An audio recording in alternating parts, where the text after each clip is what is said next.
Charles, today we're going to discuss the sordid tale of a bunch of losers pursuing their hip-hop dreams. It's actually just a big disaster. How are you? Great, Jason. Thanks for connecting up here. I'm in a remote part of Indonesia and couldn't be happier. I'm not going to say exactly where I am precisely at this moment, but I have been connected up to the internet and monitoring things closely.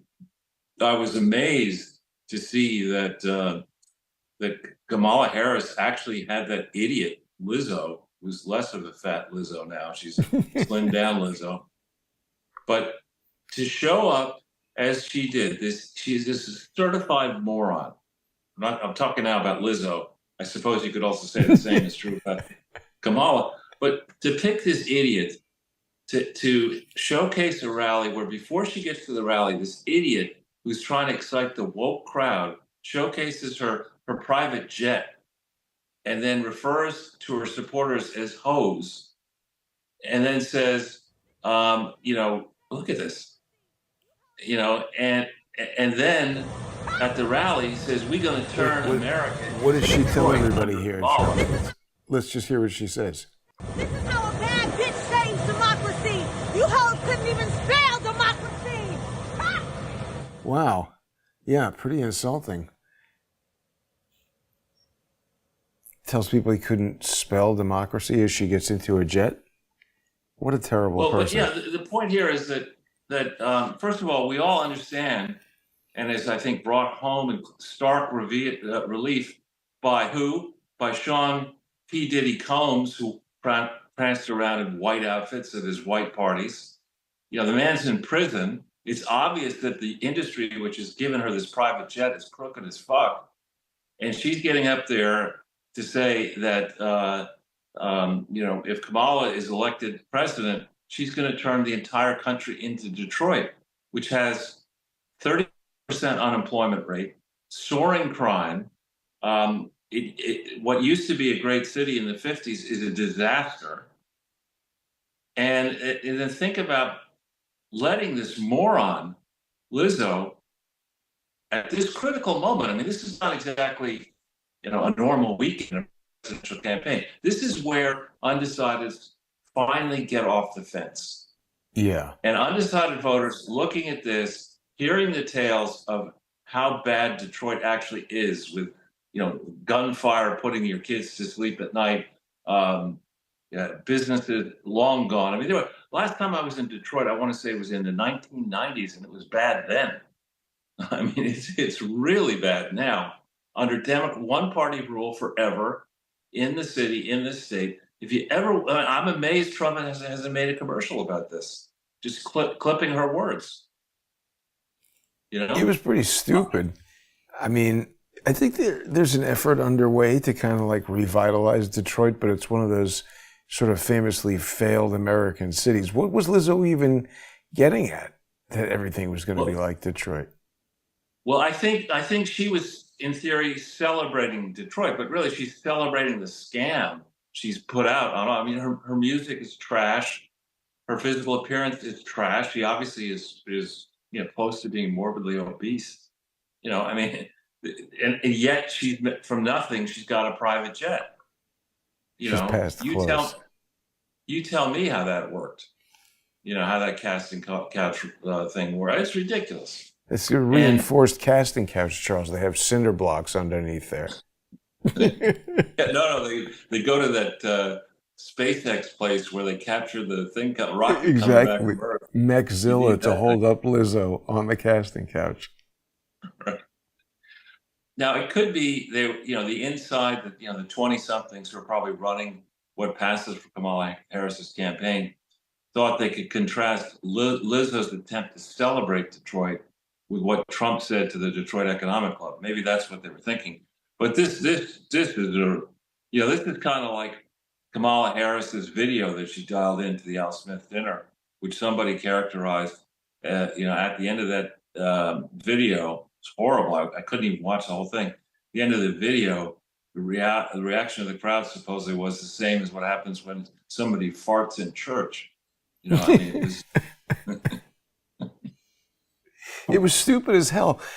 People were praising Jim Gaffigan. He, I think, did an extremely good job of making fun of everybody in a very intellectual but good-hearted kind of way that cut to the bone, but was funny still. It was really expertly done. He's a very funny comedian. But yeah, it was insulting what Kamala Harris did. And Charles, I mean, setting aside our opinions about these things, when you look back on these different markers that people talk about for elections, the last person to do this, to not show up to this Al Smith dinner, was Mondale, and he lost like crazy, famously one of the biggest losers of all time. How could anybody, who's involved in professional politics tell her that this is the thing to do? Obviously, her appearance there live would have been so much worse. They sort of made a decision that they had to do this, right? Right. Well, again, the Al Smith dinner, Al was celebrated because he's the first, you think of this, the first Catholic to run for high office in America was in 1928. Think about that, right? And so they set up this dinner, and they celebrate the contributions of the Al Smith Foundation, which supports Catholic charities. And, you say the Catholic vote is 22% of the vote. The black vote is 30. The black seems vote is stupid 13. to miss this, right? Well, the black vote is 13%. Yeah. And, and to top it all off, I've been, I hesitate to get into this, but I will, because I don't see the mainstream diving in deeply enough. Candace Owens, who has some controversial views, but on Kamala Harris, she's dug in and done the kind of work that I do in exploring my own family. So I'm very familiar with exactly what she's doing, the records she's seeking out in Jamaica and elsewhere. She has conclusively demonstrated to my standard that Kamala Harris isn't even black. And you know what? It's pretty obvious once she points it out. She doesn't look black. She looks Indian. Right. And so here you have a bunch of black goons on TV recently, some woman on CNN saying that white people will be punished, in essence, if they don't vote for a black person, Kamala Harris, to save democracy. She's not even black. Yeah. She's not majority black. She just isn't. At least you can make the case with Barack Obama. He was 50% black. Yeah. You can't make that case with Kamala. And she certainly wasn't raised. She, adopts this hood style way of talking. She wasn't raised in the ghetto. Both of her parents had advanced graduate degrees. And she was educated in fucking Montreal. It's the booze talking when she talks like that, Charles. Now she's like the Rachel Dolezal of politics. That I think she was a Jewish woman who pretended to be black in Spokane, Washington, even running the National Association, then NAACP chapter out there, and then she was exposed as being not black. And if you think back to the 2020 cycle when the idiot Joe Biden went on Charlemagne the God and exploded in rage when Charlemagne was asking him about his policies favoring black people. And he famously called Charlemagne the God, who certainly appears to me to be black, "You ain't black if you don't support Joe Biden." Yeah, this you could put, I don't know, is this person blacker than Kamala Harris? Should ask Candace Owens. Yeah, the Joe Biden comment was, I don't understand why Charlemagne the God just sat there listening to that. That was like a smack somebody in the face moment for Will Smith, at least. And getting back, and I'm glad we're doing this on the open section of the broadcast, because I want people to focus on Candace Owens. She has, in the latest clip that I saw, which was episode 86, she gets in after dealing with Kamala. She talks about Barack Obama being raised in Indonesia and gets into this issue of the nanny. But what she evidently has not read yet is the book. I think the name of the book is called Stanley, and it's about Barack Obama's mother. And it has a lot of, and it's written by a pretty famous New York Times type journalist, and maybe even a Pulitzer Prize winner. The book is called Stanley, and it gets into Barack Obama's early life in Indonesia. And it's got some shocking tales in there that even Candace hasn't gotten to yet. Yeah, transgender stuff and all kinds of abuse. Well, no, that what I remember, what I remember from the book is this is again somebody who interviewed the mother before she died, and it's talking about how the mother was in the house where Obama was sharing a room with the transgendered nanny, and her young son is crying out in pain as something untoward is going on, and she decides just to wait in the hall. It doesn't go and break anything up. I mean, it's disgusting. If that's true, and I hope Candace gets to the book. She's definitely on that end of this story. Charles, changing topics for a moment, what did you think about, first of all, Elon Musk now is like Monty Hall. He gave a guy $1 million. Did you see that?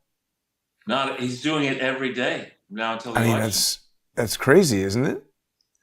No, I think as I think tweeted out earlier, emailed around to you and others this morning.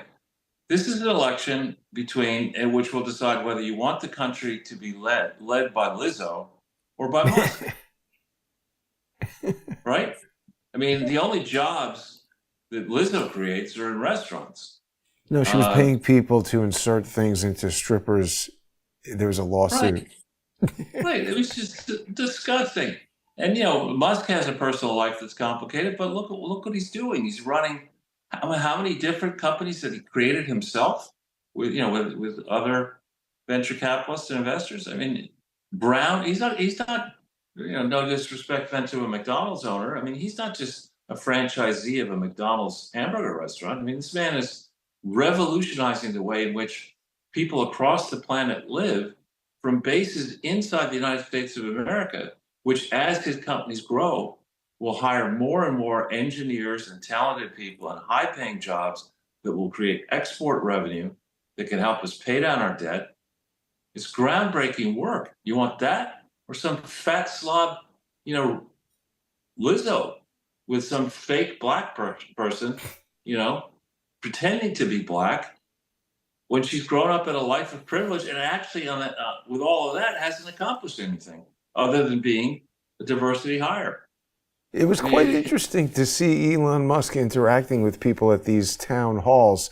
It's an interesting format, the town hall. And Charles, I have to say, there's something happening now, right? Like where people like Donald Trump and Elon Musk, I think through podcasting, have realized the power of their own media presence and everything like that. And they can do these events. People have a hunger to kind of reach out to these kind of people. And Elon Musk is very open to hearing people's ideas and stuff about particular problems. If they do get this Department of Government efficiency and everything, it could be quite interesting.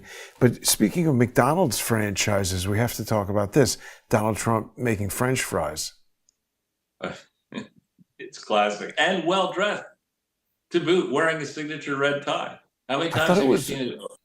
Brilliant political move. How many times have you seen a McDonald's worker wearing a tie? I know. But it seemed like a brilliant political move, right? Because he's showing everybody he's not above doing this kind of job, making the point of Kamala Harris lying about this, going to this, it made a point of having a photo op in front of this sign that said this franchise is locally owned and everything, and he's interacting with the people working there. Makes him very relatable, right? Absolutely. Absolutely. In contrast, all Kamala Harris can do are stunts, right? Nothing is authentic about her, nothing, including her ancestry. If you're going to lie about that, she's worse than Elizabeth Warren. Yeah, she's just lying about everything.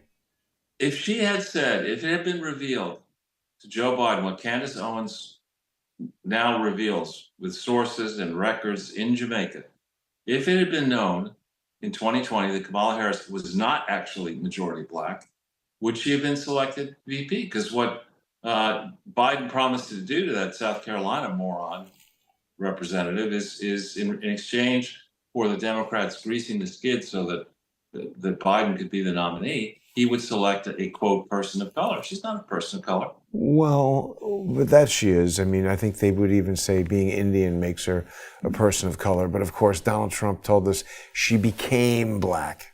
It was hilarious when he said that. Who was celebrating Nikki Haley? She's actually Indian. No one said vote for Nikki Haley because she's Indian. But they did say that she's trying to get into the cabinet now. I don't think Trump, he should just say, hey, listen, thanks for everything, but why don't we'll call you. No. I'm making a different point. My point is that the mainstream press is celebrating an Indian American as being black, for being the first black president, maybe, when they did no such thing with Nikki Haley. You know, if she had become the nominee beating Trump and she had won against Kamala, she'd be the first Indian American president. Right? That's the same as Kamala. Nobody was all like, oh, wow, this is great, Indian American president, you know? And it's just that the media is just focused on all the wrong points. Now, I don't know how much more time we have, Jason, but for the free portion, I wanted to showcase the place where I had lunch on Saturday. Oh, yeah. Right. We had that up earlier. So just for people who have the time to get out all the way to near Bali, this is an island called Gili Meno, M-E-N-O. And this is an outstanding hotel complex that you can visit and have lunch, which is what I did, and with a bunch of friends, and sit in one of those booths near the pool and alternate between eating and swimming and enjoying the beach or whatever. It's a hotel complex, all caps, B as in boy, A-S-K, Basque on Gili Meno. And I encourage our viewers, if they have the budget, and it's not expensive actually, but it is a real commitment of time to get all the way out here from the Northeast. It's just the pictures actually don't even really do it justice. It is so beautiful. The owner is quite wealthy and has got David Hasselhoff, that actor. Is he still alive? He's a partner in this project. Oh, wow. And anyway, it's a nice place, and I certainly enjoyed my 5-hour lunch on Saturday. Pretty fancy. Looks like you could bask in the sun there, Charles. As I did, I got a little bit darker. VVIP. Very. As a black person. Very important. Well, that's awesome.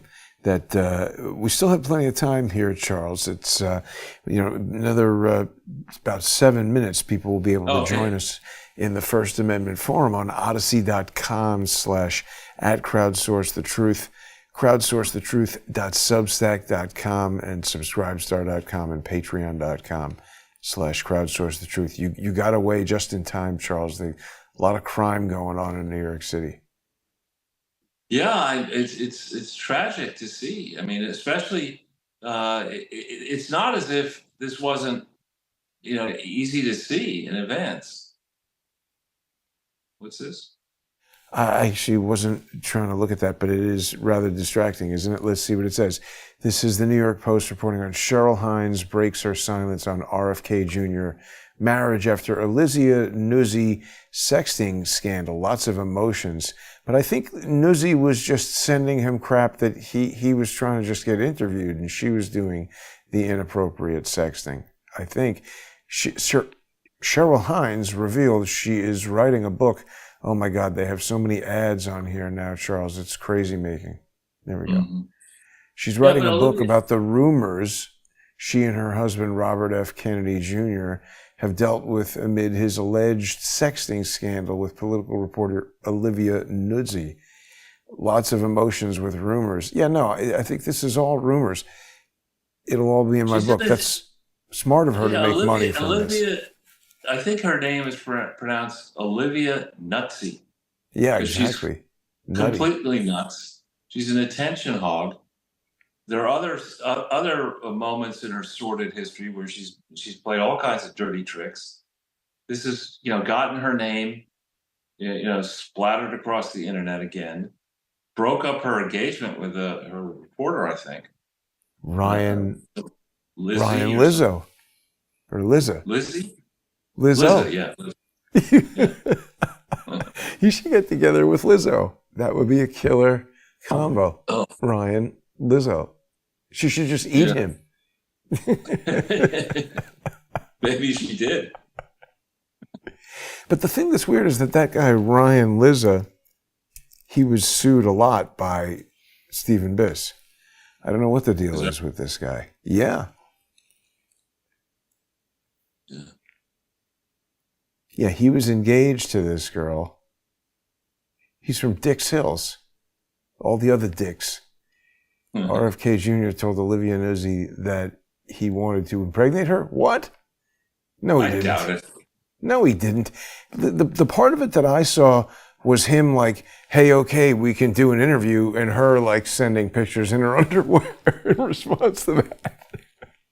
Yeah, I mean, it's just, this person is despicable. I mean, it's not as if journalists have a pristine reputation to begin with, right? I mean, I'm seeing on Free Republic, I saw several New York Times articles, their summaries. One of them was, I don't know if this could be true, but it was an obituary of this Sinwar guy or whatever his name is. It was just Gaza guy. Yeah. Yeah, but the New York Times interview was talking about how he was a scholar of Arabic and he was a family man and this and that. The guy was a terrorist. Well, but he could still have been a scholar. It could have been those other things.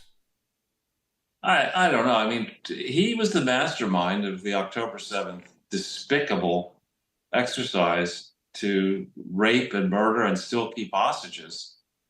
That would never have happened under Trump and is not really being adequately prosecuted under Biden and Harris. And they're now. Well, maybe he was an Arabic scholar before he did that.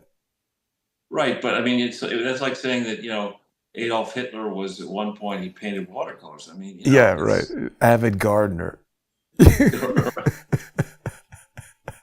Ridiculous. He had a lot of good recipes. People didn't know that. You mentioned a cooking show with Adolf Hitler. But anyway, schnitzel. But then the reporting on they're trying to say that Trump is a cross between Mussolini and Hitler and who knows who else, other fascists.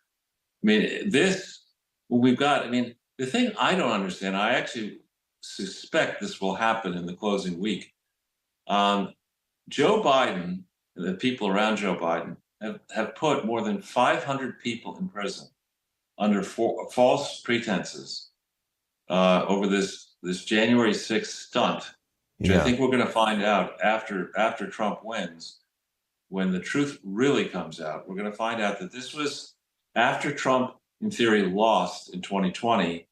This was a cabal of Democrats and Republicans who wanted to extinguish Trumpism. They wanted to send a message to anybody who might challenge the Biden administration that if you challenge us, you're going to jail and your life's going to be ruined. And I believe Pelosi, perhaps McConnell, and others conspired to try to take out the Trump movement. And that did not work. Still, hundreds upon hundreds of people are in prison under false pretenses now. We know because we know it's false because the Supreme Court has ruled on certain charges that were leveled against January 6th protesters. When Trump says there was love and energy in the air, you and I were there, and your video showed that categorically. What turned the rally into a hot mess, portion of it, was when somebody started firing into the crowd. And my suspicion is that somebody were either FBI agents themselves or contractors or other people connected to the government. I think it was the Capitol Police. They have the videos. They've released a lot of the videos. Right, and then you have people saying, "Well, if Trump wins, he's going to put his political enemies in prison." Hello, Peter Navarro went to prison. Hello, Steve Bannon, who chaired the campaign, the winning campaign of Donald Trump, having been chair of Breitbart. He comes in, he's the replacement chair, and he's still in prison. And in fact, Bannon has just issued a release claiming that under some government program, he's a first-time offender. He should have been released weeks ago. he's being unfairly held in prison, but the guy's going to come out of prison before the election. And you can be very certain. Act. The First Step Act. He's eligible for that, but they're not letting him have it. Right, but you can be very certain that there's going to be multiple rallies in the final week of the campaign involving Steve Bannon. You know, where he's now, he's in prison as we speak. He shouldn't be in prison right now. No, pretty bad. And so this administration, run by a potato head and somebody who claims to be black but isn't, claims to have worked at McDonald's but didn't, claims to have a plan but doesn't. These people have their political enemies already in prison. Charles, imagine what. I'm sorry to tell you this. We're almost out of time, but there's one important thing that I wanted to point out that I almost forgot to tell you about today's image. This is interesting. So I used Photoshop and AI to create this. And the thing is, I started with the image from this movie, Hustle and Flow, which is just kind of a crap movie about a guy who wants to be a rapper or something. But first, I put on Obama's face on here. Then this necklace originally said DJ. And so I said, change this to say B-Rock. And it gave me the warning, like dangerous content, not going to do that. And I was like, what? So I said, wait a minute. So I quit Photoshop and I started again with the original image from Hustle and Flow. And I didn't put Obama on there. And then I just said, change this to a B. And it did. And then I said, change this to rock. And it did. Then I put on Obama. Isn't that an amazing way for AI to censor something? Exactly. And I'm seeing that actually out here. I'm in Indonesia. And when I go on search results trying to find things, stuff I know exists, stories I've written or whatever, do not come up. And it's obvious that Google is being manipulated to likely tamp down on critical stories of Kamala and Obama and others in the regime, and to showcase stories that embarrass Trump. It's just obvious that's going on. Well, and they're going to use AI to do that in more complicated ways as things go forward. But I hope, showing people little things like this will help to understand how it works and maybe be able to see when they're trying to trick us with it. We need to break right now, Charles, but people are going to be able to join us in the First Amendment Forum. If you're not already a sponsor of the show, please become one. Get onto odyssey.com/@crowdsource the truth. It's the most economical way to support the show. For only $3 a month plus a 58-cent Odyssey fee, you get access to a huge library of sponsor-exclusive content, and you help keep the show going. You can also go to crowdsourcethetruth.substack.com or subscribestar.com or patreon.com/crowdsource.